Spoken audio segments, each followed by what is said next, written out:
গরিব হয় সাধারণ মানুষ, সাবধানে থাকিলে হয় দোষ, কারণ হয় সে টাকাওয়ালা না।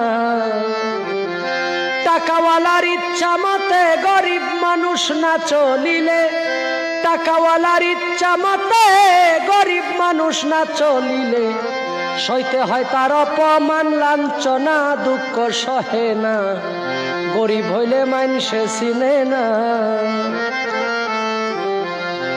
টাকার জোরে চলে যারা শুদ্ধ মানুষ, ও হুজুর হয় কি তারা, নিজের বিচার নিজেই করো না।